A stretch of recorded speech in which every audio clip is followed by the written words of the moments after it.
So I think Tom's going to start off and just kind of share a little background about what happened right here and how it impacts with the power plant. Where you are standing used to be a gas station, a mobile station. Right there. The actual wells that are contaminated are at the end of this road, approximately a quarter of a mile down. Under where we are standing, there is shale ledge and bedrock that is permeated with gasoline. We speak of MTBE, but really what we're talking about is a gas spill. Those wells were put in for 3 months until they became contaminated. They were brand new. What this really means is that this gas station was leaking for a long time before those wells ever went in.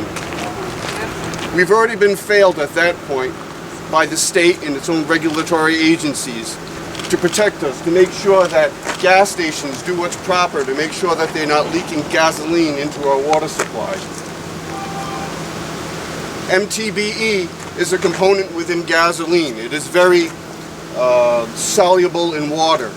It is a tracer. It is the first contaminant to come out. This is what we found in our water, the MTBE, which is only a sign of the fact that the rest of the constituents of gasoline, the really nasty stuff, is right behind it. If they open the power plant and they start to use that particular well and they assert that it is for remediation, they are completely wrong. If you were to truly try to remediate what is going on here, you would put a well almost where we are standing to draw water from the surrounding area to where we are, rather than drawing it a quarter of a mile down, spreading it out into the aquifer. Many of the residents in town have their own personal wells. What are they going to do 1 year, 2 years, 3 years, 4 years from now when it starts to show up in their water? A quarter mile from. At that point, there won't be any siting board to talk to. There were 1,000 homes here with 4,000 residents. And what happened to us? If you are on your own as an individual homeowner, what do you think they're going to do for them? They're going to do absolutely nothing at that point. I have a little bit of an excerpt of my own personal experience and my family's experience with MTBE. At the time that it happened, we had 2 boys. My son Aiden was 4.5 years old and Patrick 11 months at the time. Our 11-month-old was still breastfeeding. One day after my wife showered, she began to breastfeed my son. I realized his cheeks were bright red and in a regular shape, matching exactly where they normally rested against her. They were not red from wetness of spit, they were perfectly dry.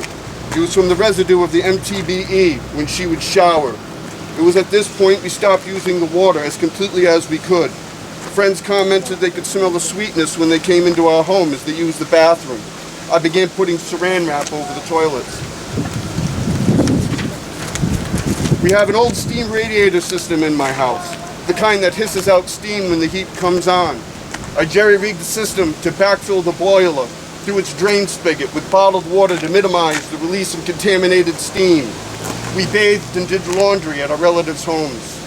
Daily time constraints and travel back and forth became difficult to manage, so we tried bathing at the hockey rink showers here at the high school, which were made available to us at town. We brought a baby tub to wash our youngest, but he kept trying to flip over and get out onto the floor of the locker room. You know, where you wear flip-flops so you don't get fungal foot infections. In order to wrangle and rinse him, I had to hold him up to the shower. The water came out like pins and needles. As soon as the water hit him, he began screaming. My wife was sobbing. We personally went without water, except for toilets, for 248 days. No one should be forced to go through this. Governor, when we hear of your plan to use those wells, there are a few things you need to keep in mind. True remediation is not opening of that well.